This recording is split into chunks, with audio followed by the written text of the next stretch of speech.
40% of productive time is lost due to distraction. If you're distracted, it takes on average 23 minutes to refocus. The worst part? Distraction is everywhere these days. You want to finish all your work in one sitting, but you can't. You want to study for 4 straight hours, but you can't.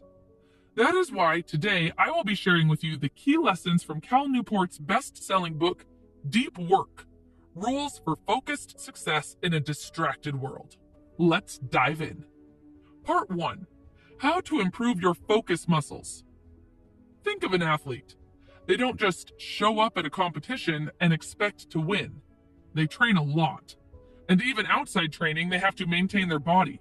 They watch what they eat, get enough sleep, and take care of their body. Well, guess what? Your focus muscle works the same way. If you get used to distractions outside work, you can't just expect to sit down and concentrate like a Zen master while working. So here are 5 activities you can do outside work to strengthen your focus muscle. Activity number 1. Train yourself to resist distraction outside working hours. If you constantly check your phone or scroll social media when you're bored, then this behavior sticks with you even when you're working. So outside work, set clear times for when you can check your phone and when you need to be completely offline. During your offline times, put your phone away, ignore texts, and no quick browsing. And here's the hardest part: resisting your phone while waiting, like standing in a line at a store or waiting for a friend at a restaurant. But that's exactly what you need to practice. Let yourself be bored. The key here is not to reduce screen time, it's about training yourself to resist switching to these distractions even when you're tempted. Activity number 2. Quit social media. You might think this is too much, but let me explain. I'm sure you've heard about taking one day off from social media. You think this is a good idea, but imagine this. You want to lose weight, so you take one day off from junk food. And the other 6 days, eat as much as you want. Will that work? Of course not. Many people think they can switch between distraction and focus, like a physical switch, but focus doesn't work that way. Once you're wired for distraction, you crave it. So Cal advises that we stop using any social media for 30 days. Don't announce it, just stop. And the reason? We might think others are waiting to hear what we post next, but the truth is, no one will even notice we've left. Maybe our close friends and family notice, but the rest won't. After 30 days, ask yourself, if I had been able to use Facebook or Instagram during these past 30 days, would my life have been significantly better? If your answer is no, quit permanently. If it's clearly yes, then yeah, use it again. And here's the tricky part. These platforms are designed to make you feel like you will miss out on something important if you don't check them every day. But if you use social media without any limits, it can really mess up your ability to focus deeply. Activity number 3, plan your free time. The author mentions that even as a busy professor, writer, and father, he manages to read lots of books because he makes a plan to read after his kids' bedtime. Because of his plan, his phone and computer stay untouched after work until the next morning. Look, if we don't plan this free time, entertainment websites will win. One click leads to another, then another, and another. This is dangerous. It weakens our mind's ability to resist distraction, making deep work difficult later. Activity number 4, daily morning activity. Every morning at 6, Orthodox Jews gather at a synagogue to study the Talmud, their religious text. Adam Marlin joins this gathering to study one Talmud page each day. He does that with a study partner to push his understanding closer to his cognitive limit. The result? He notices something unexpected. Here's his own words. I've recently been making more highly creative insights in my business life. I'm convinced it's related to this daily mental practice. This consistent strain has built my mental muscle over years and years. This was not the goal when I started, but it's the effect. Look, most of us are not religious. So apart from studying religious texts, you can also spend 1 or 2 hours to work on your most difficult task first thing in the morning. This can also serve as training for the focus muscle. And at the same time, it creates momentum for the rest of the day because you completed the ugliest task first. The ability to concentrate intensely is a skill that must be trained. The activity doesn't matter, whether it's productive meditation or studying religious texts in the morning. What matters is that you commit to training your focus. You can't become focused overnight just by wanting it. You need consistent practice. Activity number 5, productive meditation. Cal shares a story about how he used to walk a lot between home and work. During these walks, he ended up outlining chapters for his book and made progress on many technical problems in his research. This is called productive meditation. When you're physically active but not mentally engaged, like walking, you focus on one well-defined professional challenge. It could be outlining chapters in a book, preparing a talk, or refining a business strategy. While doing this, here are 2 challenges you might face. Number 1, your mind might wander. Just like in mindfulness meditation, when your mind wanders, just bring back your attention. You can return to that thought later. Number 2, sometimes when we think of a problem, our mind keeps circling the same thoughts instead of diving deeper. When this happens, push yourself to think about the next step. For example, if you're outlining book chapters, think about how to write their opening paragraphs. Look, if you want to practice this, you don't need to do it every day. Aim for 2 to 3 times a week. Try taking a walk during your workday to tackle your most pressing challenge.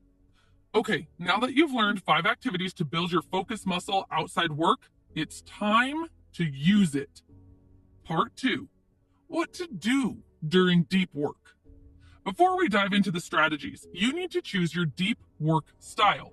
There are 4 styles. Number 1, the monastic. Think of a novelist who completely shuts off from the world. No emails, no meetings, just pure focus on writing. In this approach, you ruthlessly eliminate everything to focus on a single, most valuable task, sometimes for weeks or months straight.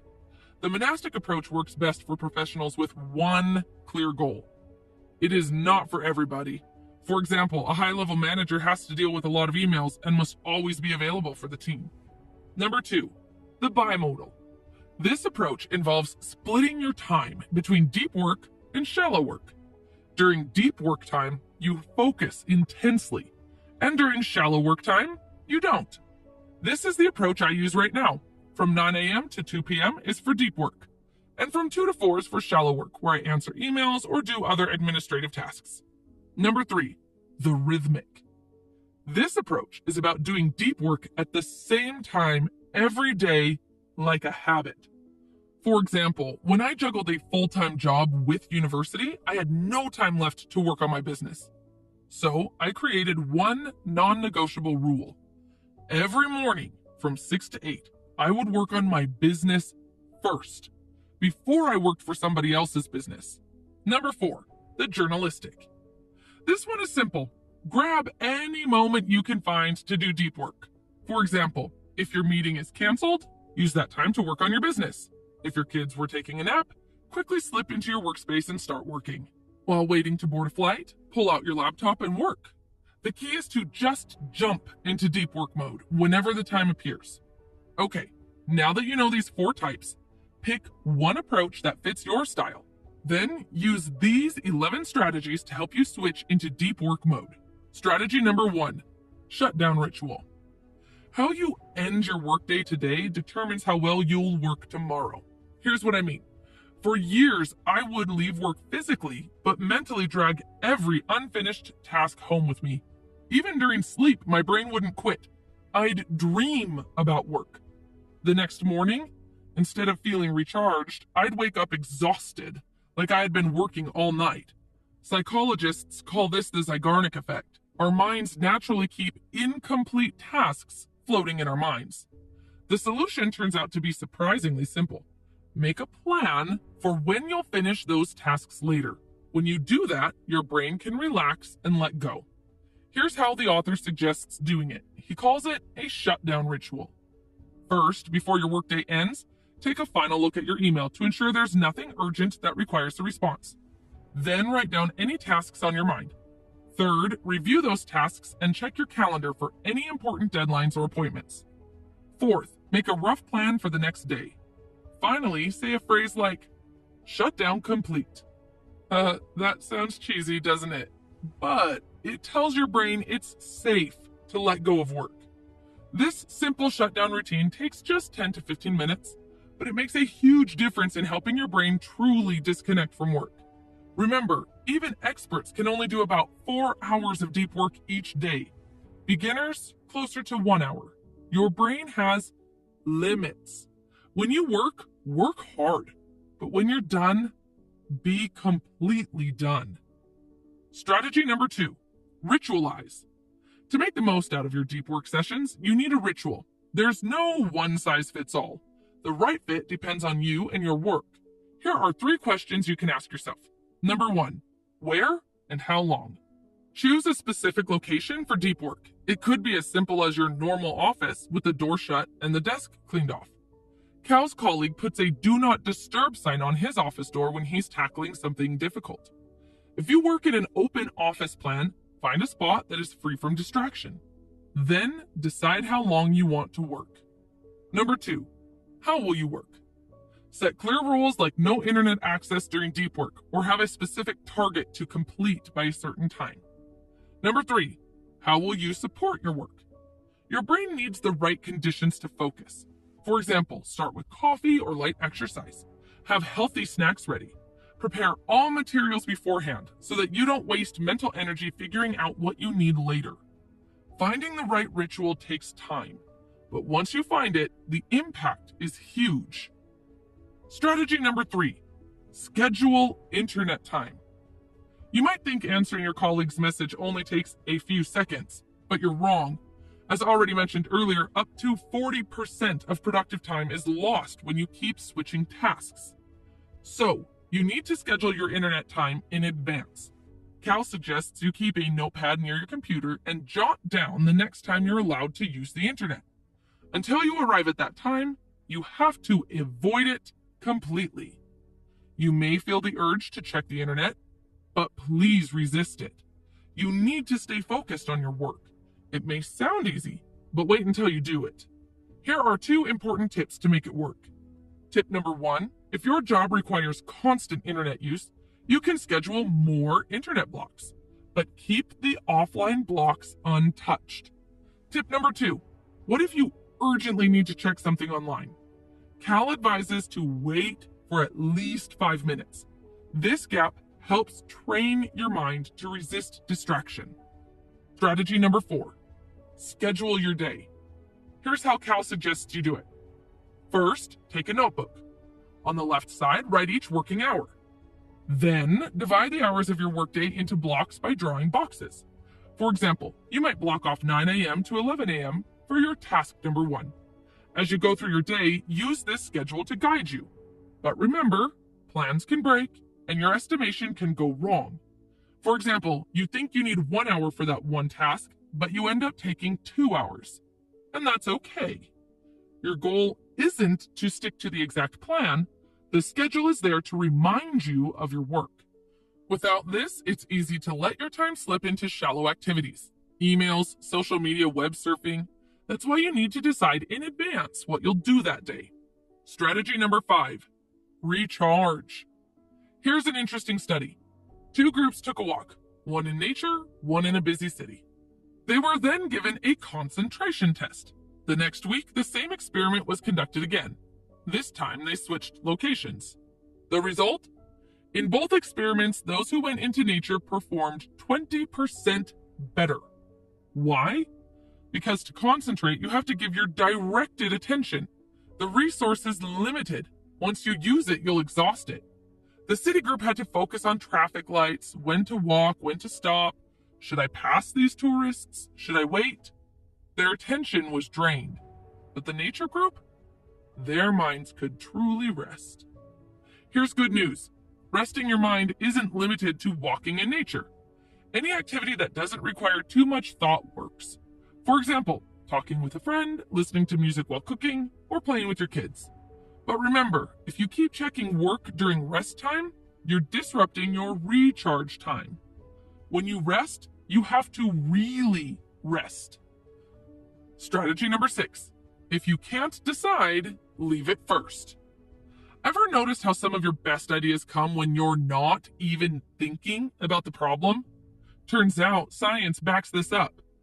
Psychologists ran an experiment to prove some decisions are better left to our unconscious mind to untangle. They gave 2 groups all the details needed to make a complex decision before buying their car. The first group was asked to think through the information and make the decision immediately. The second group was given easy puzzles first. After solving the puzzles, they had to make the decision. The result? The group given the easy puzzles made a better decision. Because when your conscious brain takes a break from the current challenge, your unconscious mind keeps working in the background, figuring things out for you. Strategy number 7. Set a limit for your working time. In 2007, a software company called 37 Signals, now Basecamp, launched an experiment. They shortened their work week from 5 days to 4. The result? Their employees seemed to accomplish the same amount of work with one less day, so they made this change permanent. The company's co-founder, Jason Fried, explained it nicely. Very few people work even 8 hours a day. Once everyone has less time to get their stuff done, they respect that time even more. They don't waste it on things that just don't matter. When you have fewer hours, you usually spend them more wisely. The reduction in the 37 Signals work week eliminated shallow work, and because of that, the important stuff continued to get done. When you tell yourself, I'm done at this exact time, or I'll work this many hours this week, you will be more thoughtful about how you use your time. Suddenly, you start saying no to most things. And when you say yes to something that really matters, you do it efficiently. Strategy number 8. Shallow work budget. Here's a simple but powerful question you need to ask.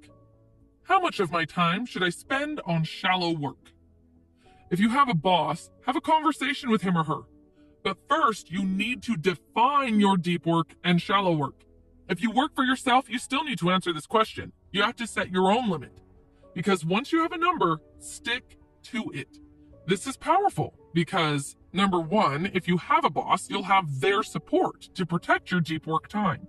For example, he will understand why you're not in the chat group in the morning while you focus on deep work. Number 2, if you're an entrepreneur, it forces you to see how much time you waste on work that doesn't produce the most value.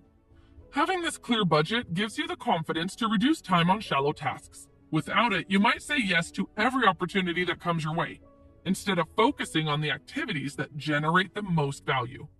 Strategy number 9. Make artificial deadlines. Theodore Roosevelt, the 26th United States president, was a student at Harvard back in 1876. While studying, he was also active in multiple activities, such as boxing, wrestling, bodybuilding, dance lessons, poetry readings, etc. He even published his first book after his first year of studies. According to his biographer, Roosevelt spent less time studying, but his concentration was so intense. And because of that, he was able to be active in a lot of other activities as well. Now, a question. How to do it like Roosevelt so that we can do more in less time? Here's how. First, identify a deep task. Second, estimate how long it usually takes. Third, give yourself a hard deadline that drastically reduces the time. And fourth, to support your motivation, you can either tell the person who expects the finished project when they should expect it, or set a countdown timer and put it somewhere you can see while working. With such a tight deadline, you're forced to work with intense focus. No emails, no social media, no daydreaming, and no repeated trips to the pantry. Here's the science behind this. When you focus intensely on a skill or task, your brain builds a substance called myelin around your neural circuits. Think of myelin like insulation around electrical wires. It helps signals travel faster in your brain. The more you focus deeply, the stronger these circuits become. But if you keep switching between work and distractions, you disturb this myelination process. Cal suggests starting this intense focus session once a week. As your focus gets stronger, do these sessions more often. After a few months, you'll be surprised by how deeply you can concentrate. And, like Roosevelt, you might find yourself with extra time to pursue other interests. Strategy number 10, track your progress. Here are 4 steps to do it. Number 1, identify what you want to achieve for your deep work session. Just select a few important goals, because the more you try to do, the less you actually accomplish. As for me, my deep work outcome is just a YouTube script. Number 2, track your deep work hours spent each day to achieve the goal you set in number 1. Number 3, keep your score visually. And number 4, make a review. Let's take Cal's example. One of his goals was to solve an important milestone in his academic research, like solving a challenging mathematical problem. Here's what he does to track his progress. First, he takes a piece of card and makes rows for each week. Then he labels each row with dates, like week 1, January 2nd to January 8th. He tapes this card to the wall next to his computer, where he can see it every day. Throughout the week, he makes tally marks for each hour he spends in deep work. When he finally reaches the goal he set earlier, he circles the specific tally mark that represents the exact work when he finally solved it. This tracking serves 2 purposes. First, it shows him exactly which hours of deep work led to actual results.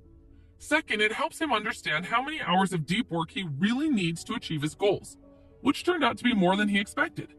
From this card, he makes a weekly review. Good weeks will be celebrated, and bad weeks? He needs to figure out how to fix it. Bonus point, if you have an accountability partner, you can present your scoreboard to them and commit to specific actions on how you will improve for the next meeting. Strategy number 11, change your environment. Bill Gates takes Think Weeks twice a year at a cabin. His goal is to think deeply, without distraction, about the big issues relevant to his company. At his office, there is nothing physically stopping him from thinking deeply, but the change of environment helps him concentrate better. Look, it's not the environment that matters, but it's the psychology of commitment. When you make a special effort to change your environment, your brain gets the message. This work matters. All right, let's do a quick recap of what we've learned. In part 1, I shared with you 5 activities you can do outside work to improve your focus muscle. Number 1, train yourself to resist distractions and learn to be bored. Number 2, try a 30-day social media detox. Number 3, plan your free time intentionally. Number 4, daily morning practice. Number 5, practice productive meditation during walks. And then in part 2, I shared with you 4 deep work styles that you can choose from: the monastic, the bimodal, the rhythmic, and the journalistic. I then gave you 11 strategies to help you go into deep work mode while working. Number 1, use a shutdown ritual at the end of your workday. Number 2, create a ritual for your deep work sessions. Number 3, schedule internet time to avoid constant interruptions.